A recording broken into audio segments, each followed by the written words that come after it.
Hey there, I'm Sara Zarella, a portrait and wedding photographer and your host for Wedding Secrets Unveiled.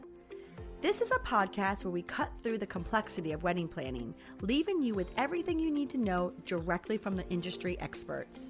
If you want to simplify your wedding planning while having fun, of course, you came to the right place. Join me while I guide you through your planning, starting from your engagement to your big day where you say, I do. After photographing for the past 19 years, I am sharing with you tips and tricks to cut through the excess noise because I believe from the moment you said yes, your planning experience should be a magical time in your life. Here you will find episodes that are fun, stress-free, and straight to the point with a fresh, honest take on the reality of what you really need to know about planning your perfect day. Let's dive in. Well, welcome back to Wedding Secrets Unveiled podcast, friends. I'm your host, Sara Zarella, and we are excited to have you again today. We are going to share with you some unveiling of secrets of tips and tricks directly from one of our past brides.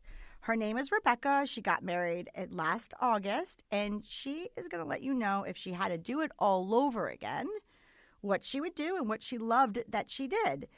We're going to give you some practical knowledge. This is going to be a fun conversation. So sit back and relax and enjoy my conversation with Rebecca. All right. Well, welcome back to Wedding Secrets Unveiled. So hello, Rebecca. How are you? I'm doing great. How are you, Sara? Good. I am so excited to have you on today. For our listeners, tell them why you're a very special guest of Dan and I's. Sure. I got married in August 2022.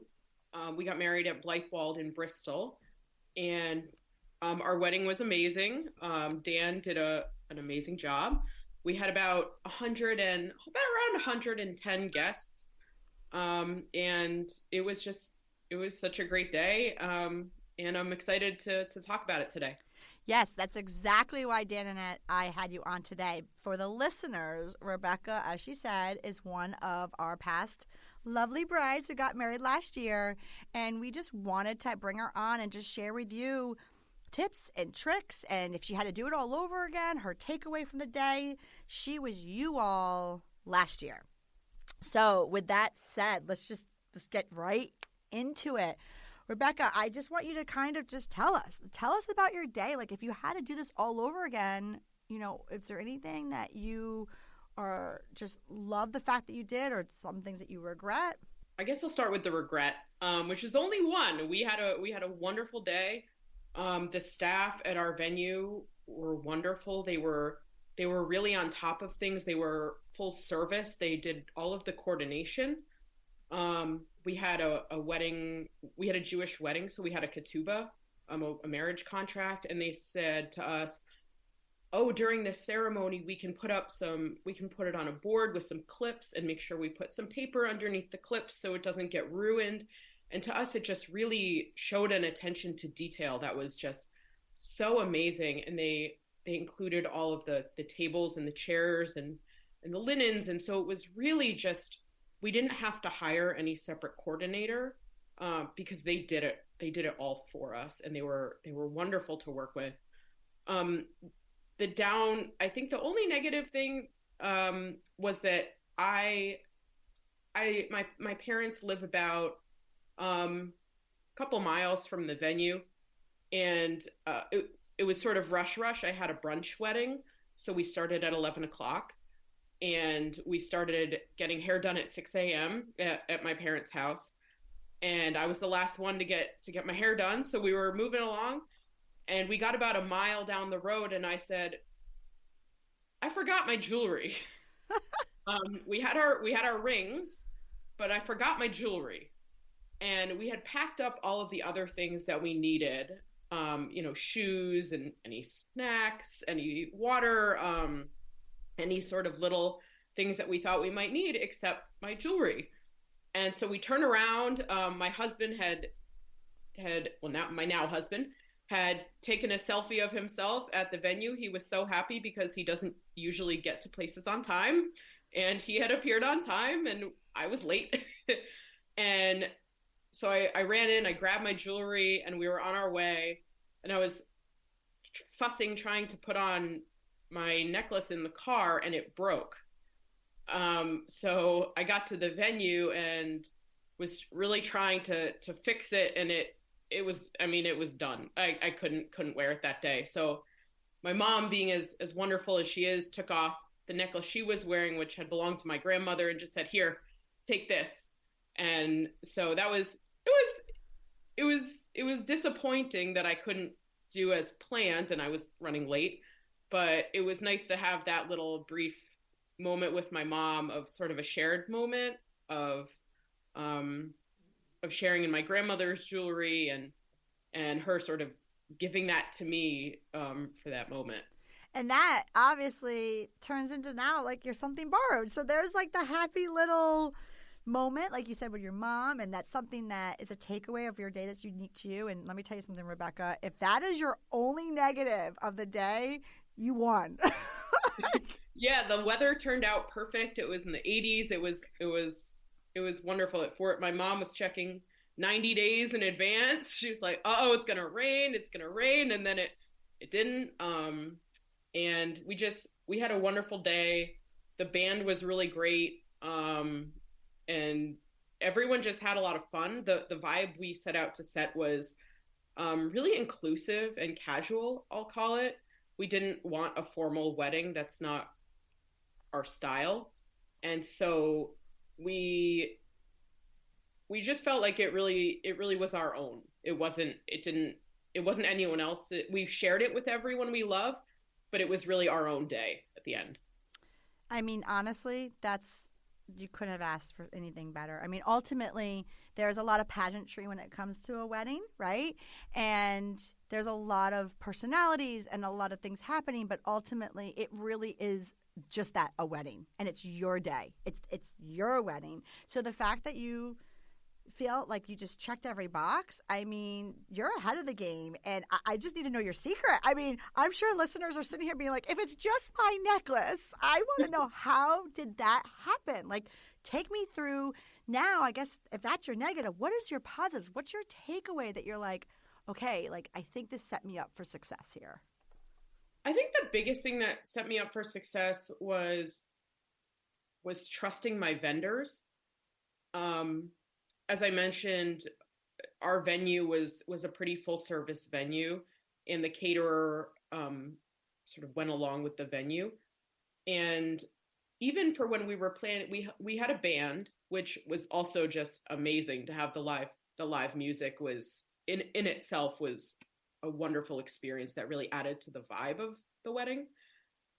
We had about 15-minute phone call with the band in advance of the wedding. The leader of the band, we gave him a few songs that we really liked and we wanted to have, and he was sort of like, yeah, I get it. And my husband was like, do you think he really got it? And I said, yeah, I think he actually gets it exactly. That's why he didn't need any more time. And he was just so on point the whole time. We chose a first dance. We did Uptown Girl. And we decided about a minute or 90 seconds in, we would branch off and grab our guests and our family members to join us on the floor. And I think it was one of the best moments of the whole event, having everyone so excited about it and really participating in the dance. Was really a really happy moment for us, and to be able to feel like we were including everyone in the event. The other things that I think were really helpful was when we went to our florist, I said, I don't want a tight bouquet and I want purple flowers. That was it. This is the number of centerpieces we want. We want them small, so we're not blocking people's faces when they're trying to have conversations. We really gave the minimal guidelines. When we went in, I said, oh, by the way, I'm looking at those purple roses you have on the table right now. Can you put some of those in the bouquet? Sure, no problem. And we worked with Quality Fruitland, and they were really exceptional, very, very easy to work with. And I think really deferring to the vendors like that took a lot of the stress off of us of, I don't necessarily want to use the term micromanage, but we didn't feel like we had to micromanage. We got to defer to you guys and let you do what you do best. Listening to you, I get really excited because I'm like, ooh, this is why we loved working with Rebecca. Because, here's the thing, Rebecca, like kind of what you were just talking about with you and your husband when you talk to your band. Your husband's like, do you think they got it? And you're like, yeah, I do. I think it's just that. Here's the thing. The initial phone call is so important for both sides, right? So I'm talking to you as a bride, as a past bride. I'm talking to you as, as your past photographer, but there was at that point that initial phone call, right, where we both did not know if we were going to hear from each other again, right?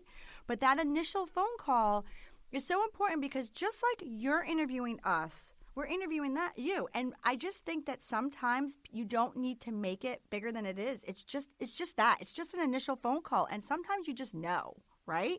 You just don't know. You just know. And you just have to trust. It's just as easy. Trust your gut. And if you hire the right people, for us, we do this all the time. I can't even begin to tell you what a band needs or what a florist needs, hence why I have this podcast, because I want them to tell you. But I can't tell you what a photographer needs, right? And I can tell you what a photographer needs to get what the product that you're paying us for, right?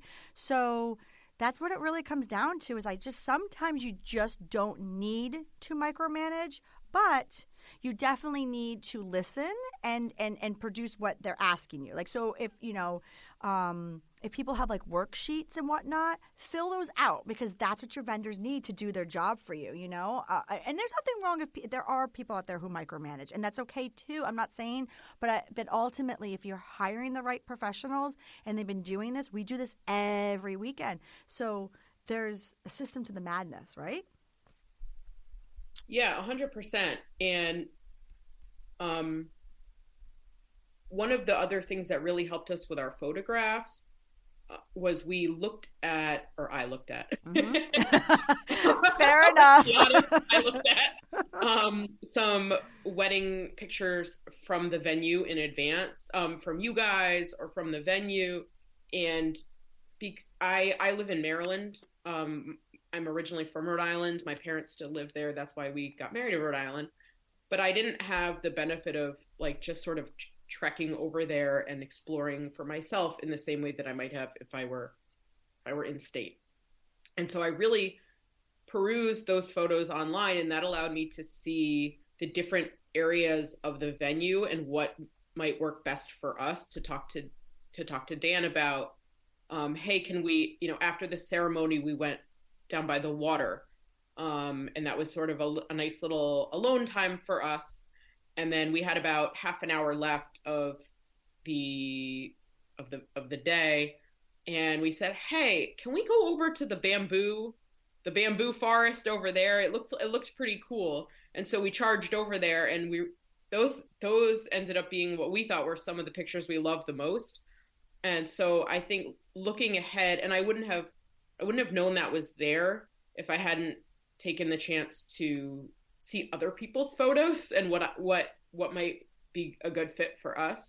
So I think that was a really good opportunity there, especially, like I said, especially if you're not in state and you're not able to look at the venue in person in the same way that you might have if you were close by. Absolutely. And a lot of the venues, so just for people who are not local, where Rebecca got married is actually sort of very unique. It is one of the unique properties here. It's because it's very large. There's a lot of different areas, and that's what I think a lot of couples gravitate to. So, there's obviously venues that are have nice, luscious greenery. They're on a country club. There's venues that are on the water and has beautiful water views. There's venues that are in gardens. But where she particularly got married, there's a lot of different areas, right? So to cover those types of grounds, I mean, you could spend a whole day there. So it's really, you have to prioritize. So, in your situation, Rebecca, there was so many different areas. But then there's also venues where there's not so many different areas. But even then, it's still important to kind of look at your imagery and let your photographer know, because one area might gravitate to you might not be the area where, someone else might gravitate to. So I think prioritizing and just kind of just doing a visual research. See, that's the beauty of the internet. Like, you don't have to be local. And even if you were local, it doesn't mean you have to go see it because it's a different time of year. The lighting could be different, right? So like you said, just kind of going and looking at things, looking at visuals. There's nothing wrong with letting your photographer know and pre-plan what's important to you. Like you said, I mean, sometimes just knowing what's out there, and you said that like you weren't even planning on going down to the bamboo, and then you did, right? And that ended up being your best pictures that you liked. So just pre-planning, but sometimes just knowing what's out there and just talking with your vendors. I mean, here's the other thing too, just knowing kind of like your wedding. We knew the vibe that you were going for. So we obviously talked on the phone. We did your final detail appointment. We had the detail sheet. So we knew there's certain questions in there. Like I was saying earlier, there's a method to the madness, right? There's certain questions in there that like we're asking because the way you answer, we could just gather what type of person you are, right? Because every couple is different. So we already kind of gotten the vibe that you wanted a very, casual, inclusive vibe of your day. I mean, just the fact that you had a brunch, that right there says a lot about the type of person that you are right there. I mean, that's a lot. That brings a different vibe and element than someone who's having like a 3-course sit-down night meal, right? There's just like, so just so that for the viewers or the listeners, if we had a video right now, as soon as I said like 3-course sit down meal, which Rebecca's face was like, oh hell no. Listen, it's for that. That's my point. Every couple's different. So there's reasons if you just trust us, but you fill out the information, we know. So if you told Dan to run to that bamboo field, he knows what to grab from you, Yeah, and I think for us it was like, how do we get to the dance floor the fastest? And people are going to eat, but we didn't want them to spend a large amount of time sitting and eating and kind of staring at each other. That wasn't our preference. We really wanted to have fun with people and to get to talk to people and to get to dance with people. And I think that's what we got to do. So we were really happy about that. Yeah, because even when you said earlier, everything, you talk about how, you didn't want to micromanage, and you weren't. But what I'm trying to say is you still had a vision. Like, you still need to know what your vision is. Because even when you were talking about the florist, you said to the florist something very interesting that you probably don't know what you said, but I picked up on it, and it goes in the theme. Like, there are some people out there that love the visuals. And I love those people because that's what we do. We create visuals. They want the grand flowers. They want everything to be beautiful. And then there's some people who just want the vibe and the element and people to talk. You said to your florist, I want my arrangements to be short so people can talk. People can see each other. People can connect. That is a lot different of a vibe than someone that's going for these grand big flowers. And so you actually have the same. It goes in the line because you also said, I want to get to that dance floor. It's all about the people that you were with. You just wanted to party and celebrate. I got to tell you something, though. Not to totally go off track here, but there's something that I just really want to tell you and thank you. And even though it's on air right now, maybe it's a tip that the listeners can take. There's something that you did for us that I'll never forget. And Dan will never forget. You remember, we're in our season. We're working every weekend for you all. And sometimes the smallest things go the longest way. And you wrote us a thank you note. I don't know if you remember. You wrote me an email. I shared it with Dan. It came relatively soon. I want to say, like, were you on your honeymoon? Or was it right after? I don't know. But it went such a long way just to thank. You just thanked us. That's all you were doing.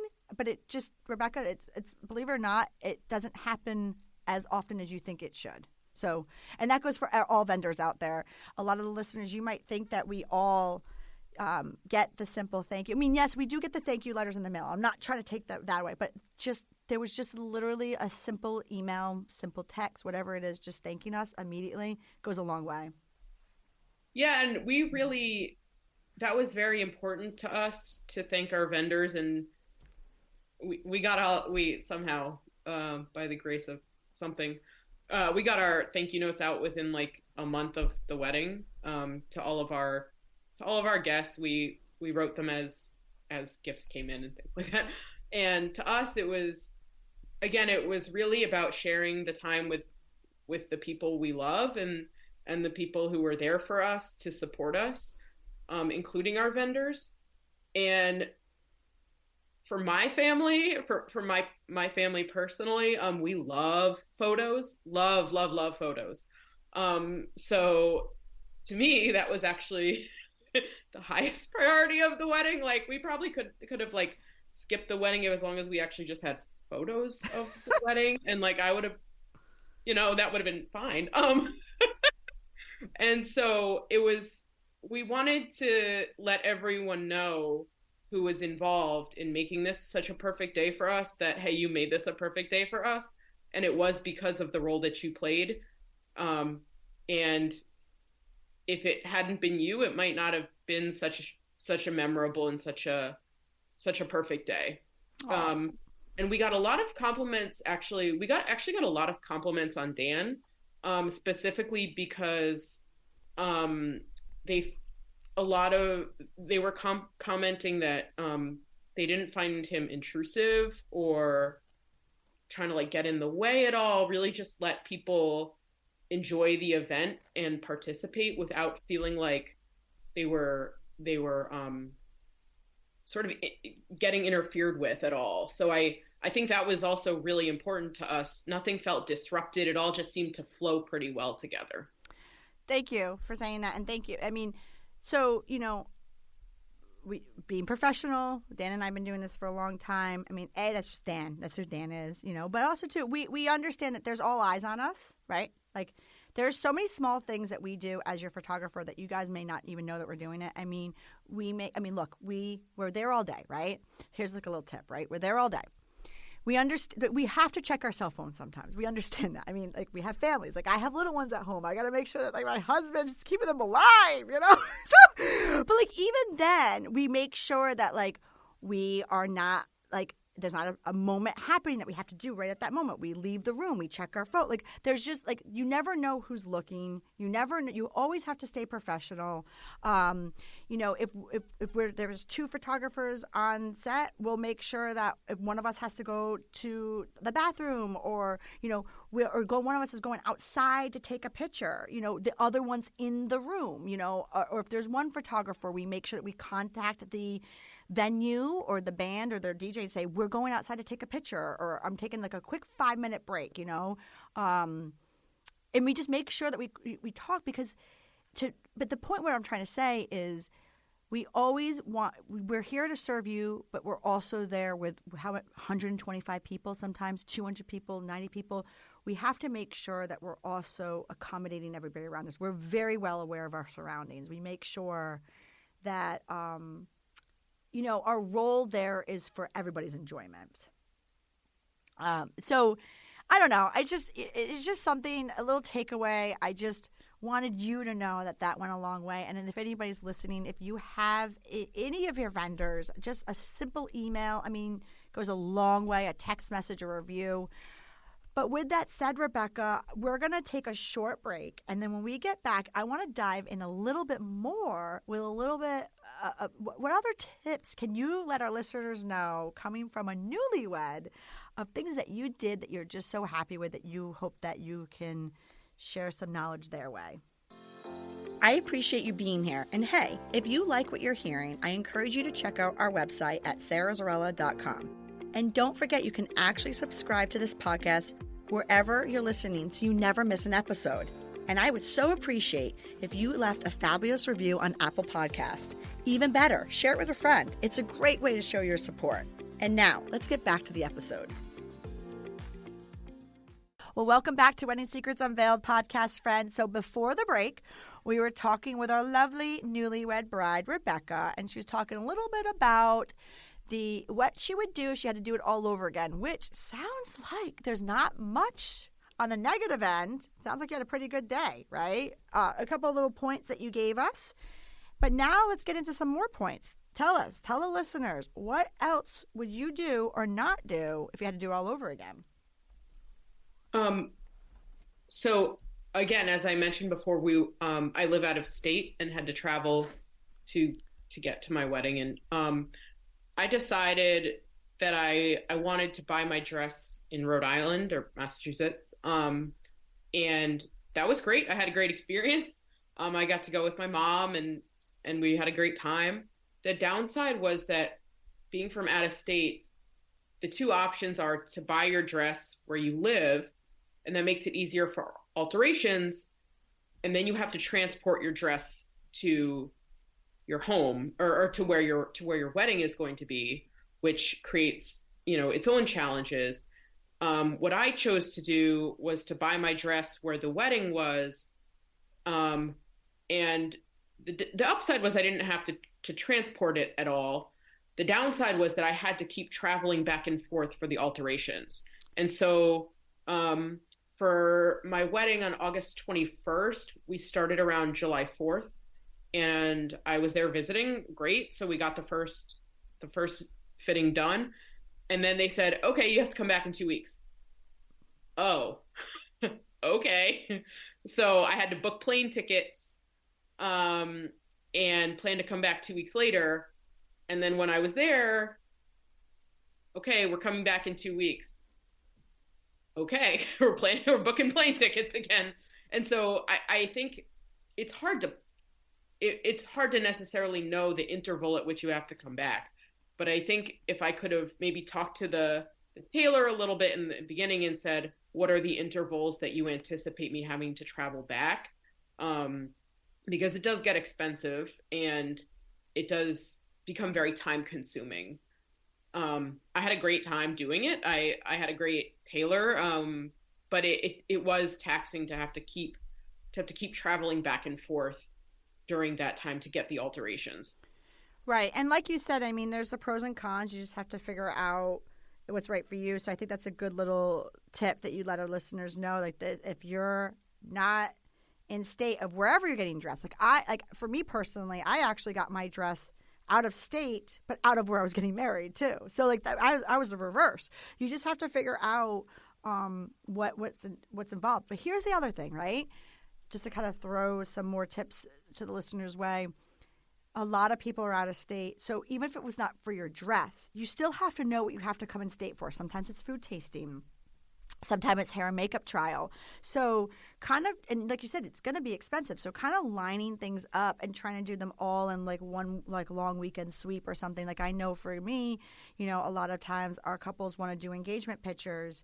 Being wedding photographers, right? We can't always do them on the weekends. So, and if someone's out of town, so maybe we have to piggyback on a long weekend. So it's just, there's things that you have to do, travel in if you're out of state. So like you said, it's just trying to figure out it was the wedding dress, but just trying to figure out what exactly needs to be done in person. Yeah. And our caterer did a big tasting for everyone. Blackstone Caterers, they do a big tasting. It was in February for everyone that year who was going to get married, I believe. And so we planned our cake tasting on the same weekend. We wore our fat pants that weekend and just prepared accordingly. We did our cake tasting one day, and then the next day we did the food tasting with Blackstone. And then for the makeup trial and the hair trial, I did that at the same place. And we actually did that the week of the wedding, which felt a little close, but they handled it. And it just worked out because I traveled the week before. I came in the week before, which was a good cushion to be able to prepare any last place cards and gift bags and those little odds and ends that you have to figure out, at the last minute sometimes. And so we were able to work it in then. And again, that was when my last dress fitting was. So we really, exactly as you said, really try to package your different needs as you can. And you know what else too, Rebecca, is that you kind of brought up something. There's quite a bit that can't be done beforehand. So you just talked about how you, in your situation, you were able to come in a week beforehand, right? Because you had to do place cards and whatnot. You can't do those place cards a month before because you don't have the RSVPs. And right now, for example, and you went through this with Dan and I, we do a final detail appointment call. we're always around for people who want to talk beforehand, but the actual final detail appointment, when we actually go over every single picture you want photographed in your timeline, we don't want or can't do that too far in advance because the last thing we want is too many things changing. So for a bride, that can seem a little stressed out because you're like, oh, but wait, but I want everything to be tied up in a perfect bow 3 months before my wedding. That's the reality is it can't because there's so many variables moving and there's so many, like there's people that are going to be in town, maybe out of town, not coming. And so a lot of these things have to happen the last minute. So even though that may not be like for your tip, you came in the week before. Some people may not. But just in general, even if you're local, hate to say it, guys, there's a lot of things that have to wait for that last week, It does. And especially as we got married in August, there were still a lot of people getting sick with COVID or with other sort of illnesses that just pop up. And we did get, some last minute dropouts for guests. And like you said, you don't want to completely shift the whole thing, especially if you plan certain family photos or whatnot, and all of a sudden those people can't come anymore. Right. And that goes back down to trust your vendors. Like with us, I tell everybody, you could talk to us anytime, ask any questions you want, but to do that actual final, there's a reason why we say final. I mean, doesn't mean we won't talk after, but we really need to be as close as to the wedding because we really need to really figure out, like you said, if we're going to go over an entire timeline of family photos, but then half the family's not coming, well, there you go. That we need to know who's coming. Is your aunt and uncle's coming? I got a question though. You talked a little bit about how you particularly were an out-of-state bride. Did you need to delegate anything to somebody? Because you can't do it all out of state. Even people who are in state, how can you do it all? How did you handle that? The navigation of just having so much on your plate. Are you someone that is super type A and you have it all organized, or are you going to delegate? What did you do in that scenario? So I listened to your podcast with Jenna recently, and I was so impressed with her organization. She talked about how she had binders for every day and a timeline, and I just can't. I don't have that talent. And so I think that what was really important for being out of state was having a point person who was local, who could act as sort of your ambassador for your planning and your coordination. For me, it was my mom. And I think if it's like your mom or your aunt or your sister or your best friend or someone who you trust, not only to act, not only to just go to meetings for you, for example, but also sometimes to make decisions on your behalf, not necessarily without your consultation, but sometimes being out of state, you really there are some things it's really hard for you to make decisions on. And you need a partner for that. We realized pretty quickly, I don't know if it was if it was due to COVID or just because people are just so busy. Vendors are so busy. But we found that a lot of vendors, including the hotel where we wanted to book rooms or certain venues when we were trying to do planning, they weren't picking up the phone. They weren't responding to emails. And it was a little bit stressful, and it created some challenges for us because we wanted to nail, as you mentioned, you want to nail down your details as fast as you can. And especially in 2022, there was hot competition for weddings. And so you don't want to let one vendor get away. And so my mom was able to meet with people in person and to set up meetings in person. So she could go and say, for example, go to the venue and they would say, this is where the ceremony is. This is where this is. And then we go over here. And also just to make those personal connections where there's just not an opportunity for people to be able to pick up the phone on the other end, which is completely understandable, but it also can be really stressful when you're trying to plan. It's interesting. So two things there. One, it hasn't slowed down. I think people get, at least in this area of the nation, right, for the listeners, no matter where you are, the wedding, I think people get shocked with the wedding industry. They don't realize just the whole machine that it is, right? It's a thing, guys. It's a thing, okay? Like, it's a thing.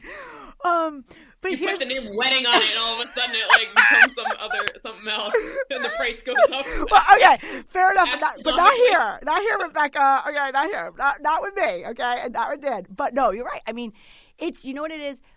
It's a lot. A lot of people joke around. They're like, "Oh, when I get married, I'm gonna have this big, elaborate wedding." Or some people are like, "I'm just gonna elope." Like, here's the thing: it's your wedding, right? And the important thing is that you're starting your life together. But it's the reason why it's became such a machine is it's probably the one time you'll ever in your life get both families together. I mean, you might get your family together and, you know, your partner's family together, but both families? I don't know. It's just a unique time in your life. It's something that should be celebrated, right? But it's a thing.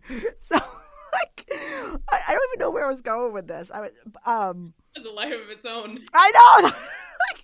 But I think what I was going to say is that I don't even know where I was going to go with this. I forgot.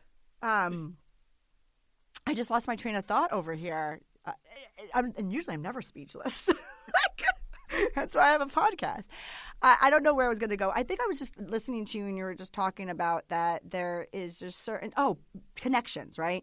There's certain, so that when you were saying that, you know, you can't get people on the phone, it's still happening. I mean, you thought it was COVID. It's just the wedding industry. We are just busy. And it's not that you're not important. It's just people are giving their undivided attention to the person that they're dealing with at that moment, just like they're going to do to you. But when you're planning, you're like, what? Well, wait a minute. What about me? And there are some people that you do need to meet in person. But now there are, like, you know, at least I know in photography, you don't need to meet us. You could talk to us. We have visuals to physically show you. Like, we have imagery. Like, you talked about images. You can just go online. Your band, you could talk to them. They have the actual music you can listen to. But then there's places like your venue. Like, yeah, you kind of need to, I mean, yeah, you can see pictures and you can talk to them. But if you have the luxury of someone going on and actually seeing it and being an advocate for you, it goes a long way. But I mean, that's what I was just talking about, is that you're not alone. I'm sure a lot of people out there are thinking, like, why isn't someone calling me back? Now, listen, there is a point where someone needs to call you back. I mean, that's, you know, I'm not trying to say, like, don't press the panic button if you haven't heard from someone for months. But, you know, that's all I was saying, you know. Well, that is what happened, though. I think it's really important, like you said, because things haven't slowed down as much as I thought they might. You probably knew otherwise. But as soon as we got engaged, we started looking at venues, just right off the bat, because things were full. And we knew we wanted a Sunday wedding. We knew we wanted a Sunday brunch wedding, so that, again, it was a Jewish wedding, so we wanted it on Sunday.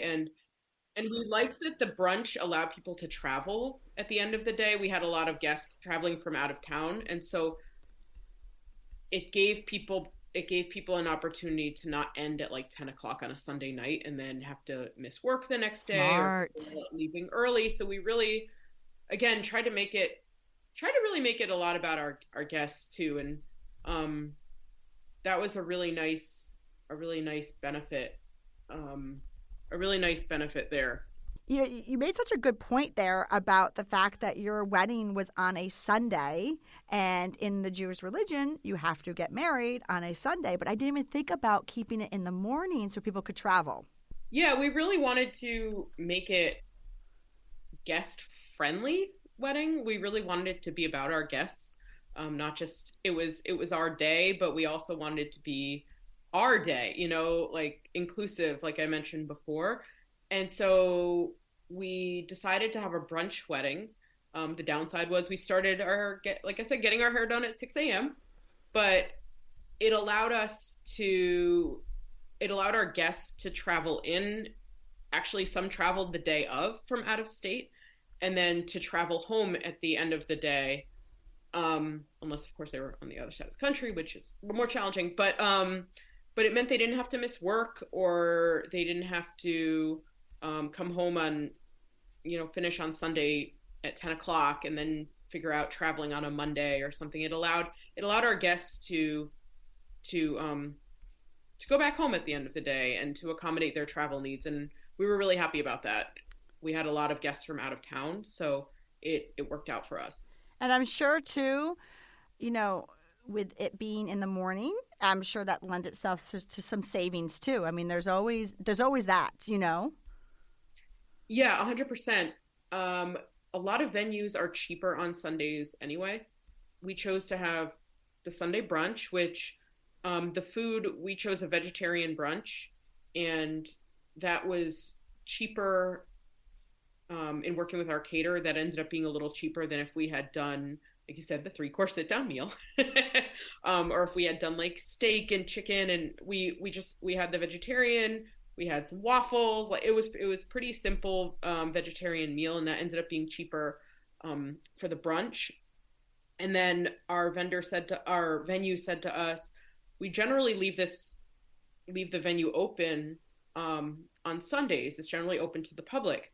Would it be okay with you if we reduced the venue cost and kept it open for the public? And we said, yeah, of course.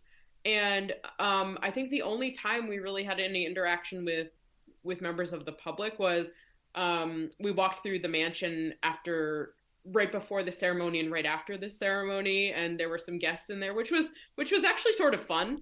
It made it a little bit fun to see some members of the public, sort of gawking at like the new bride and groom. It was fun for us.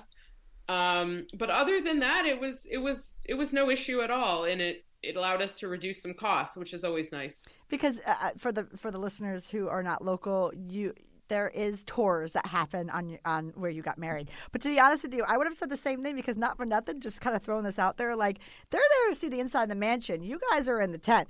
And not for nothing, who's going to go? I mean, really, do we really have real life wedding crashers? I mean, maybe they're out there, but who really is going to do that? They're going to stay away, and I do have to say, I just throwing this out there. What is up with people taking random pictures of a random bride and groom? Like, I see that all the time, and I just want to know, like, if somebody knows this, please write into the show. Like, just tell me, what are you doing with those pictures? Like, if you don't know the couple, okay, you don't know them. Yes, I understand, like, giving them a high five and saying congratulations, and yes, looking at them because they probably, like, they just look beautiful. But what are you doing with your pictures on your cell phone that you just took of the couple? Like, I just want to know. So they might do that. They might take a couple pictures of you, but other than that, they're here for just to congratulate you. You know. The food was pretty good. I have to say, I really enjoyed it. So maybe they want to pop in for some cake. I mean, but then like we had extra cake, so yeah, come on in. Fair enough. And at a venue like Blythewald, I mean, when you say like wedding crashers, it's not like a hotel where there are a lot of members of the public coming in and out of all different ages. No, they're there to tour. Like, yeah, it was just people coming to tour and see the pretty flowers. Yeah, that's what it is. It's exactly. But with that said, I could sit here and talk to you all day, and I'm so excited that I got a chance to see you and talk to you. See, that's the sad thing, is when a lot of our couples who get married here locally, we grow with them. But for people like you who are not local, I was just so happy when you wrote in and said that you would be part of the show. I was so excited to see and talk to you. But I could talk to you forever, but it is time for the wrap-up question. So with that said, what are some key points that couples should be thinking about when planning their wedding to ensure that they are going to have an absolutely perfect event? The 3 takeaways that I would say are: first, make sure you put together everything that you will need to bring the day of. Put it in a bag by the door so that you don't forget anything, because it is going to be a little bit of a rush. Even if you have extra time, you're going to feel a little bit of stress, a little bit of anxiety, and you don't want to leave anything behind or break your jewelry along the way. The other thing, again, is to make sure you plan for your dress alterations in advance and talk to your tailor about the frequency, and if you need to travel, or if you just need to take time off of work, or whatever is going to be best for you to fit that in with your schedule. And the third thing, I think, as I said, the biggest thing for me was to really trust your vendors. They do this day in and day out. I only plan to do this once in my life for myself. And so it was a huge benefit to get to hear from them and get to let them show off what they do best, and we set the vibe. We told them about how we wanted the day to play out. and the attitude that we wanted people to bring. And it worked out great. It was exactly what we wanted. I love it. And I'm so happy for you. I'm so happy that you can sit here and say that everything was exactly what you wanted. So thank you so much for joining me on this week's episode of Wedding Secrets Unveiled. You helped our listeners become one step closer to their journey of stress-free wedding planning. What I'm going to do for our listeners is I'm going to put up some pictures of your wedding and just introduce you visually to them so they can get some inspiration from you and your perfect wedding on our blog, which they can find at sarahzarella.com/podcast. And please, everybody, if you can just rate and review our show, it would be absolutely lovely. So thank you so much, Rebecca. Thank you so much. Thank you for listening to Wedding Secrets Unveiled. I appreciate you being here. And hey, if you enjoyed this episode, I want to tell you something. I encourage you to check out our website at sarahzarella.com. We love photographing while having fun, of course. Check out our podcast page on our website for our show notes along with upcoming episodes with your local wedding experts. Listen in as we help you plan your epic event. And don't forget that you can actually subscribe to this podcast wherever you are listening so you never miss an episode. I would so appreciate if you left a review for us on Apple Podcasts. Even better, share it with a friend. It's a great way to show your support and let us know what you think. If you know any wedding experts that would like to be a guest, we have a link directly on our website where they can let us know. Thank you for listening.